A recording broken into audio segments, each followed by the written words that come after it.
সফরে বেরিয়েছেন হাদিস কালেকশনের জন্য। প্রচন্ড শীতের রাত,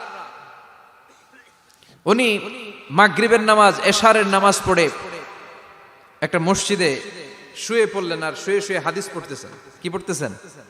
কথা বলেন। আর মনে মনে ভাবলেন রাতটা মসজিদে কাটায় দেই, ফজরের নামাজ পড়ে আবার বেরোবো। কিন্তু দারোয়ান এসে বলে মসজিদে থাকতে পারবেন না, ওঠেন। দারোয়ান আছে না? কথা কন। আহমদ ইবনে হাম্বল বললেন আমি শুধু রাতটা থাকতে চাই, আমি তো ফজরেরও মুসল্লি, ফজর নামাজ পড়বো তো এই মসজিদে, আমার থাকতে দাও। দারোয়ান তো দেয় না, কেন? মসজিদে থাকার জায়গা না, জান মিয়া।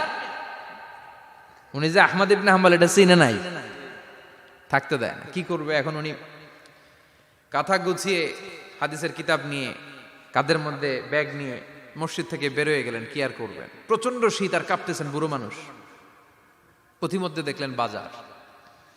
বাজার একজন খাব্বাজ, শাবুন খাব্বাজ, যুবক রুটি বিক্রেতা। সে রুটি বিক্রি করে, চুলার মধ্যে রুটি সেকে। সে যে সালাম দিল আসসালামু আলাইকুম, যুবক বলে ওয়ালাইকুম আসসালাম। আহমদ ইবনে হাম্বল বলে যুবক আমার যাওয়ার জায়গা নেই, সফরে বেরিয়েছি, খুব শীতে কষ্ট পাচ্ছি, রাতে যদি তোমার এই চুলা থেকে একটু আগুন পোহাই কোনো সমস্যা? যুবক বলে না না সমস্যা না, আহলান ওয়া সাহলান, খোশ আমদেদ, আসেন আসেন, আপনি আগুন পোহাইলে আমার সমস্যা কি? সুবহানাল্লাহ পড়েন। আল্লাহ শুকরিয়া করে উনি বসলেন আর আগুন পোহাচ্ছেন। আর খেয়াল করলেন যুবক রুটি বানায় আর পরে আস্তাগফিরুল্লাহ, রুটির দলা বানায় পরে আস্তাগফিরুল্লাহ, খামির বানায় আর পরে আস্তাগফিরুল্লাহ, রুটি নিয়ে উনুনের ভিতরে চুলার ভিতরে সেকা দেয় আর পরে আস্তাগফিরুল্লাহ। দোকানদারের কাছে কেউ আসলেই সে রুটি দেয় আর পরে আস্তাগফিরুল্লাহ। ক্রেতার কাছ থেকে টাকা নিয়ে ক্যাশ বক্সে রাখে আর কি পড়ে, আবার রুটি বানানো শুরু করে আর কি পড়ে, খালি এইটাই পড়তেছে। ইমাম আহমদ ইবনে হাম্বল তো অবাক, কিরে এটা আবার কেমন যুবক, খালি আস্তাগফিরুল্লাহ। উনি প্রশ্ন করলেন যুবক ঘটনা কি? আসার পর থেকেই তোমারে দেখতেছি তুমি রুটি বানাও, রুটি বিক্রি করো আর পড়ো আস্তাগফিরুল্লাহ, মালাকা ইয়া শাবাব। যুবক বলে আস্তাগফিরুল্লাহ আমার সবচেয়ে বেশি পছন্দের আমল, আমি সব সময় আঠার মতো ইস্তেগফারের সাথে লেগে থাকি আর সব সময় পড়তে থাকি আস্তাগফিরুল্লাহ, আর এর বদৌলতে আল্লাহ আমারে মুস্তাজাবুদ দাওয়া বানিয়ে দিয়েছে। আহমদ ইবনে হাম্বল তো অবাক, আনতা মুস্তাজাবুদ দাওয়া, তুমি মুস্তাজাবুদ দাওয়া, রুটিওয়ালা। আমি এত বছর হাদিস পড়াই, আমিও তো মুস্তাজাবুদ দাওয়া না, আর তুমি রুটি বেচো বাজারে, তুমি মুস্তাজাবুদ দাওয়া, তুমি দোয়া করলে সব কবুল হয়ে যায়। যুবক বলে না আনা মুস্তাজাবুদ দাওয়া, আমি আমার জীবনে যত দোয়া করেছি কবুল করে নিয়েছে কে? সব দোয়া কবুল করে নিয়েছে আল্লাহ, একটা দোয়া ছাড়া। কয়টা? আহমদ ইবনে হাম্বলের কৌতূহল, কিউরিসিটি আরো বেড়ে গেল। কি? সব দোয়া কবুল হয়েছে একটা দোয়া ছাড়া। মাযালিকা দুআ ইয়া শাব, কি সেই দোয়া? যুবক এবার বলতে শুরু করলো আমার জীবনে যে দোয়াটা আল্লাহ কবুল করে নাই সেটা হচ্ছে আমি আল্লাহর কাছে অনেক চেয়েছি, অনেক দোয়া করেছি যে আল্লাহ শুনেছি এই জামানার সবচেয়ে বড় মুহাদ্দিস, তার নাম নাকি ইমাম আহমদ ইবনে হাম্বল। আল্লাহ তোমার কাছে আমার চাওয়া আমি যেন এই ইমাম আহমদ ইবনে হাম্বলরে দেখে মরতে পারি, আমি যেন ইমাম আহমদ ইবনে হাম্বলের হাতে হাত রেখে মুসাফা করতে পারি আর তার কপালে একটা চুমু এঁকে দিতে পারি। আহমদ ইবনে হাম্বল আবেগপ্রবণ হয়ে গেলেন, চোখের পানি ছেড়ে দিলেন, বললেন যুবক তোমার এই দোয়াটাও কবুল হয়ে গিয়েছে। আহমদ ইবনে হাম্বলের দেখা আর সাক্ষাৎ পাওয়ার জন্য আহমদ ইবনে হাম্বলের বাড়িতে তোমার যাওয়ার দরকার নাই, আহমদ ইবনে হাম্বল তোমার দরবারে ছুটে এসেছে। আনা আহমদ ইবনে হাম্বল মুহাদ্দিসুদ দাহর, আমি নিজেই আহমদ ইবনে হাম্বল। যুবক চোখের পানি ছেড়ে দেয়, আহমদ ইবনে হাম্বল চোখের পানি ছেড়ে দেয়। যুবক চিৎকার মেরে ইমাম আহমদ ইবনে হাম্বলকে জড়িয়ে ধরে, হাতে হাত রেখে মুসাফা করে, কপালের মধ্যে চুমু খায় আর আল্লাহর শুকরিয়া করে বলে ও ইমাম আসলে এই দোয়াটাও আল্লাহ আজকে কবুল করে নিল। বিশ্বাস হয় সবসময় ইস্তেগফার পড়লে আপনার দোয়াগুলোর এইভাবে কবুল করে নিবে কে? এই পাঁচটা জিনিস পাবেন সবসময় যদি ইস্তেগফারের সাথে লেগে থাকেন। রাজি আছেন তো? এজন্য বিশ্বনবী সব সময় নামাজে সালাম ফিরানোর পরে পড়তেন আস্তাগফিরুল্লাহ। কি পড়তেন? তিনবার পড়তেন আস্তাগফিরুল্লাহ, আস্তাগফিরুল্লাহ, আস্তাগফিরুল্লাহ। পড়তে রাজি আছেন? ইস্তেগফারের অনেকগুলো আলফাজ আছে, সবচেয়ে ছোট ইস্তেগফার হচ্ছে এটা আস্তাগফিরুল্লাহ, আস্তাগফিরুল্লাহ। আরো আছে আস্তাগফিরুল্লাহ আল্লাযী লা ইলাহা ইল্লা হুয়াল হাইয়ুল কাইয়্যুম আতুবু ইলাইহি, বিশ্বনবী বলেন এই ইস্তেগফারটা যদি কেউ পড়ে, আত-তাওয়াল্লি মিন ইয়াউমিজ জাহাফ, যুদ্ধের ময়দান থেকে পালিয়ে আসা কবিরা গুনাহ। কি গুনাহ? কাফেরদের সাথে যুদ্ধ, আমি তাগড়া যুবক, তলোয়ার নিয়ে নেমেছি, আমার দেহের এক ফোঁটা রক্ত থাকা পর্যন্ত আমি যুদ্ধ চালিয়ে যাব, আমি ফিরে আসতে পারবো না, আইনটা কার? ফিরে আসলে কবিরা গুনাহ। বিশ্বনবী বলেন যুদ্ধের ময়দান থেকে ফিরে এসেছে এরকম কবিরা গুনাহ অবলম্বনকারীও যদি আস্তাগফিরুল্লাহ আল্লাযী লা ইলাহা ইল্লা হুয়াল হাইয়ুল কাইয়্যুম ওয়া আতুবু ইলাইহি পড়ে, ওই কবিরা গুনাহকারীকেও ক্ষমা করে দিবে কে? পড়তে রাজি আছেন তো? আবার সাইয়েদনা আবু বকর বললেন, ইয়া রাসূলুল্লাহ আল্লিমনি দুআআন আদউ বিহি ফি সালাতি, এমন দোয়া আপনি আমারে শিক্ষা দেন যে এই দোয়াটা আমি নামাজে পড়তে পারি। বিশ্বনবী বললেন, পড়ো আল্লাহুম্মা ইন্নী যালামতু নাফসি যুলমান কাসীরান ওয়া লা ইয়াগফিরুয যুনুবা ইল্লা আনতা ফাগফিরলি মাগফিরাতাম মিন ইনদিক ইন্নাকা আনতাল গফুরুর রহিম। সুবহানাল্লাহ পড়েন। এটাও ইস্তেগফার। আমরা এটার বলে দোয়া মাসুরা, সালাম ফেরানোর আগে পড়ি না? যেখানেই ক্ষমা চাওয়ার কথা আছে ওইটারই কি বলে? ইস্তেগফার। আল্লাহুম্মা ইন্নী যালামতু নাফসি, আল্লাহ জুলুম করেছি, যুলমান কাসীরা, অনেক জুলুম, ওয়ালা ইয়াগফিরুয যুনুবা ইল্লা আনতা, তুমি ছাড়া এই গুনাহ ক্ষমা করার তো কেউ নাই, ফাগফিরলি মাগফিরাতাম মিন ইনদিক, তোমার দয়ায় আমারে ক্ষমা করে দাও, ইন্নাকা আনতাল গফুরুর রহিম, তুমি হলা ক্ষমাশীল। ঠিক কি না? এটাও ইস্তেগফার, এটাও পড়বেন। আর এই সব ইস্তেগফারের শ্রেষ্ঠ ইস্তেগফারের নাম সাইয়্যিদুল ইস্তেগফার। যত ইস্তেগফার হতে পারে এর মধ্যে সবচেয়ে শ্রেষ্ঠতম ইস্তেগফার নাম কি? কথা কন। বুখারীর বর্ণনা, শাদ্দাদ ইবনে আউস রাদিয়াল্লাহু তাআলা আনহু বর্ণনা করেন, এই সাইয়্যিদুল ইস্তেগফার দিনের বেলা যে পড়বে ওই দিনে মারা গেলে সে জান্নাতি। এই সাইয়্যিদুল ইস্তেগফার রাতের বেলা যে পড়বে ওই রাতে যদি ইন্তেকাল হয় ওই লোকটা জান্নাতি। মুখস্থ আছে না? কার কার মুখস্থ হাত তুলেন। মাশাআল্লাহ, তাবারাকাল্লাহ, মাশাআল্লাহ, মাশাআল্লাহ। আর যাদের নাই তাদের হোমওয়ার্ক, তাদের আল্লাহুম্মা আনতা রাব্বি লা ইলাহা ইল্লা আনতা খালাকতানি ওয়া আনা আবদুক ওয়া আনা আলা আহদিকা ওয়া ওয়া'দিকা মাস্তাতা'তু আউযু বিকা মিন শাররি মা সানা'তু আবুউ লাকা বিনি'মাতিকা আলাইয়া ওয়া আবুউ লাকা বিযামবি ফাগফিরলি ফাইন্নাহু লা ইয়াগফিরুয যুনুবা ইল্লা আনতা। সুবহানাল্লাহ পড়েন। আজকে রাতে পড়ছেন, মারা গেলে জান্নাতি। চিল্লায় পড়েন না আল্লাহু আকবার। এজন্য বিশ্বনবী বলেন আমার আগের গুনাহ মাফ, পরের গুনাহ মাফ, তারপরেও প্রতিদিন আমি 70 বার তওবা ইস্তেগফার পড়ি। আজকে থেকে পড়তে রাজি আছেন তো? বেশি বেশি ইস্তেগফার পড়া যাবে না? একটু প্রাণ খুলে দিল খুলে আওয়াজ করে পড়েন তো আস্তাগফিরুল্লাহ। আর জোরে পড়েন আস্তাগফিরুল্লাহ। আবার সবাই পড়েন আস্তাগফিরুল্লাহ। সব সময় তওবা ইস্তেগফার যারা পড়ে তাদেরকে পছন্দ করে কে? সব সময় জিকির করে করে জিহ্বাটারে যারা ভিজিয়ে রাখে তাদেরকেও পছন্দ করে কে? আল্লাহ বলেন ওয়াজকুর রাব্বাকা ফি নাফসিকা তাদাররুআন ওয়া খীফাতান ওয়া দুনাল জাহরি মিনাল কওলি বিল গুদুবি ওয়াল আসাল ওয়া লা তাকুম মিনাল গাফিলিন। সুবহানাল্লাহ পড়েন। আল্লাহ বলেন ওয়াজকুর রাব্বাকা ফি নাফসিক, আল্লাহরে মনে মনে ডাকো, তাদাররুআন ওয়া খীফা, আল্লাহর জিকির করতে আল্লাহ বলেছেন ফি নাফসিক। বুঝতেছেন না অর্থ? ফি নাফসিকা, মনে মনে আল্লাহর জিকিরটা করো। তাদাররুআন ওয়া খীফা, তাদাররুআন মানে বিনয়ের সাথে, with full of humility, submission and humbleness, বিনয়ের সাথে আল্লাহরে ডাকো। ওয়া খীফা, গোপনে গোপনে ডাকো। দুনাল জাহারি মিনাল কওল, চিৎকার চেঁচামেচি করে ডেকো না। কার কথা? আওয়াজ করে জিকির করো না। এই যে আমরা মাহফিলে লা ইলাহা ইল্লাল্লাহর জিকির করে, এটা তালিমান। উদ্দেশ্য কি? তালিমের জন্য আওয়াজ করে জিকির জায়েজ আছে, কিন্তু ব্যক্তিগত জিকিরের যে ইবাদতটা এটা আস্তে আস্তে হইতে হবে, এটা ভদ্রভাবে হতে হবে, চিল্লাচিল্লি করে নয়। আবার তালিমের জিকির ওইটাও ভদ্রভাবে। ইন্নাল্লাহা জামিল ইউহিব্বুল জামাল, আমার আল্লাহ সুন্দর, আমার আল্লাহর জিকিরের মধ্যেও সৌন্দর্য আছে না নাই? কিন্তু এদেশে জিকিরের ভেতরে লাফালাফি আছে না নাই? বেশি না কম? কি বসেন বসেন, হ্যাঁ বসে যান তো, অনেক ধরনের আছে জিকির। হ্যাঁ বসেন বসেন, বসে যান। হ্যাঁ হাইবার আলী, এটা কি আবার জালালি? তো এই যে ইন্নাল্লাহা জামিল ইউহিব্বুল জামাল, আমার আল্লাহ সুন্দর, আমার আল্লাহর জিকিরের মধ্যেও সৌন্দর্য আছে না নাই? তালিমের উদ্দেশ্যে সবাই মিলে জিকির করা যায়, কিন্তু চিল্লাফাল্লা করা যাবে না, লাফালাফি করা যাবে না, মাথা ডানে বায়ে ঝোলানো যাবে না, ঠিক কি না? কিন্তু লাফালাফির জিকির আছে না নাই? লাফাইতে লাফাইতে, হ্যাঁ, গাছের আগায় বাঁশের আগায়, আবার যিনি জিকির পরিচালনা করে ওনার কান্দে যাই ওঠে, আছে না নাই?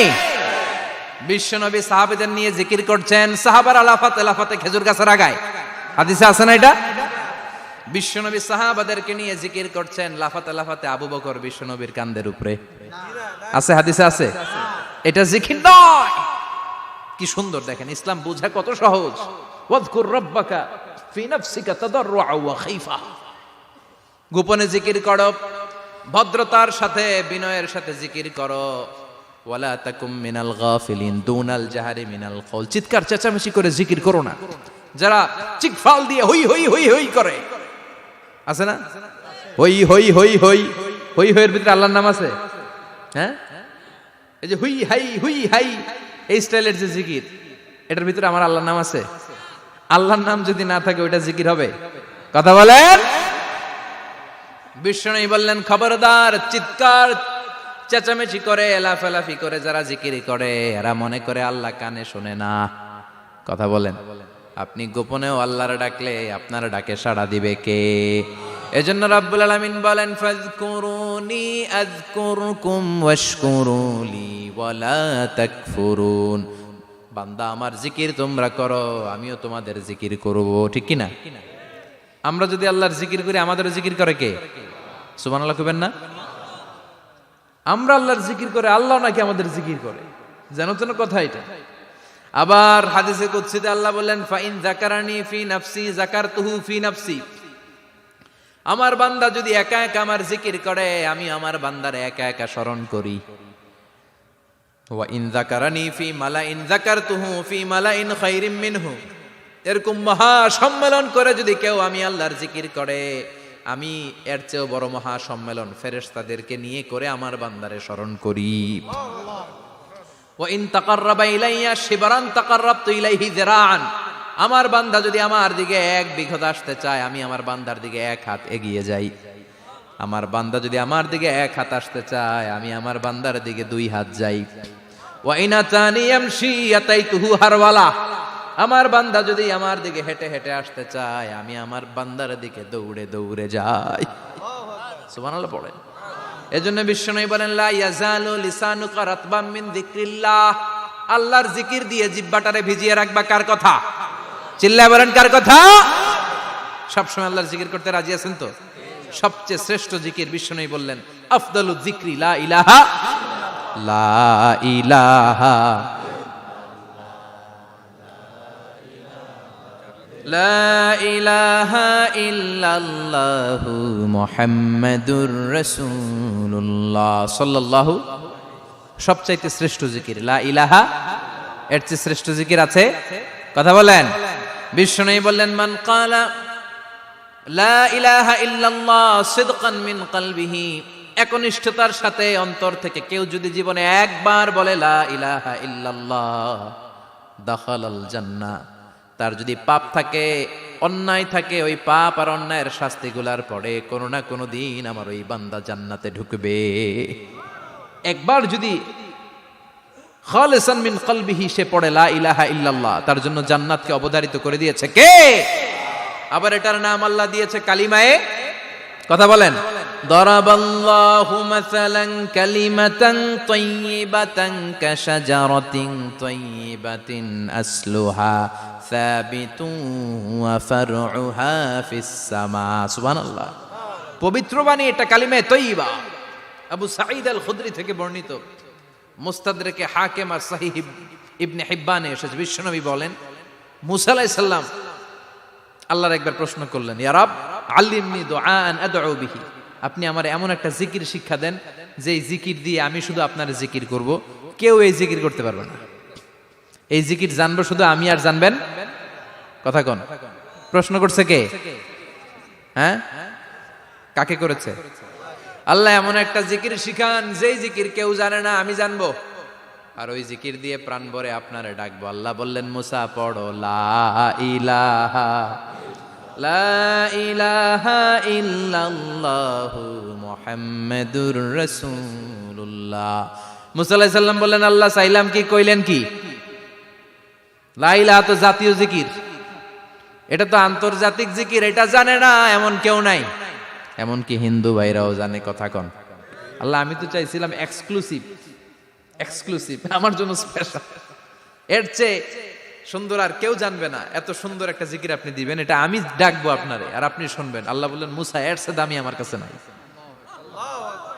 লাউ তাদউ লা ইলাহা ইল্লাল্লাহ ফি কাফা, লা ইলাহা রে যদি মুসা এক পাল্লায় রেখে দাও, ওয়াস সামাওয়াতু সাবউ ওয়াল আরদিন, সাত আকাশ সাত জমিন যদি আরেক পাল্লায় রেখে দাও, লা ইলাহা এক পাল্লায়, সাত আকাশ সাত জমিন আরেক পাল্লায় ওজন যদি দাও, লা রাজাহাত কাফাতু লা ইলাহা ইল্লাল্লাহ, মুসা দেখবা মুহূর্তের মধ্যে লা ইলাহা ইল্লাল্লাহর পাল্লা ভারী হয়ে গেছে। সাত আকাশ সাত জমিন এক পাল্লায়, শুধু লা ইলাহা ইল্লাল্লাহ আরেক পাল্লায়, মুহূর্তে লা ইলাহার পাল্লাটারে ভারী করে দিবে কে?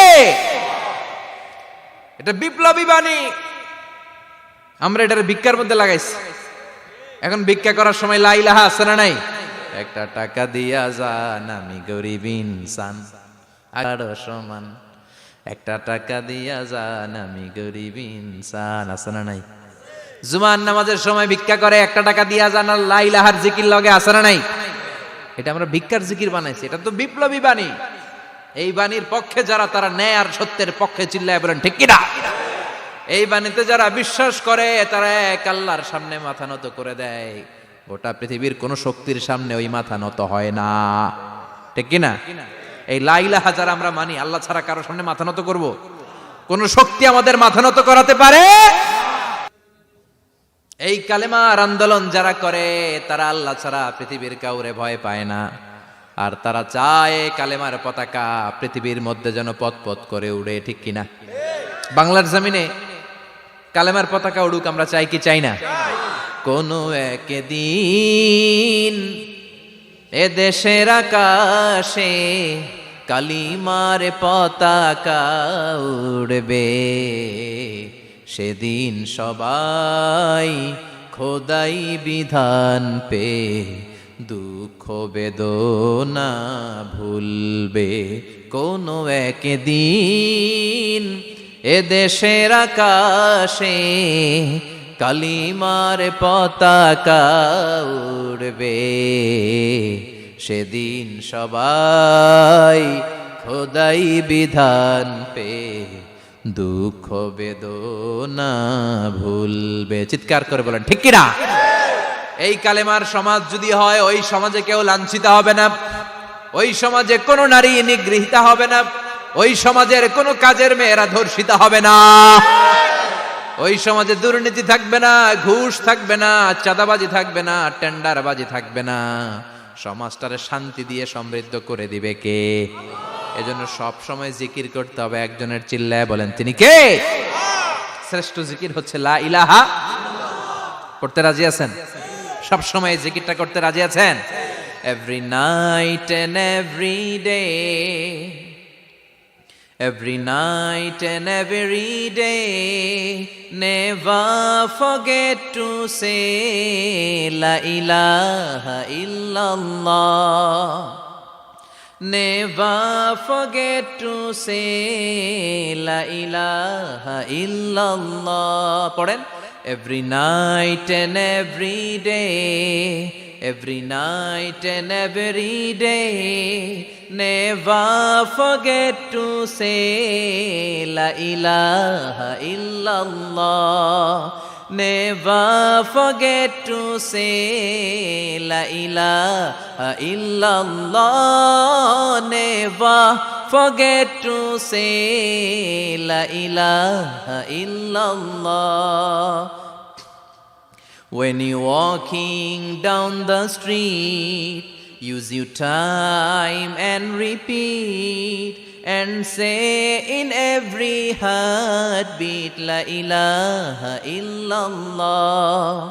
When you're walking down the street, use your time and repeat, and say in every heartbeat La ilaha illallah.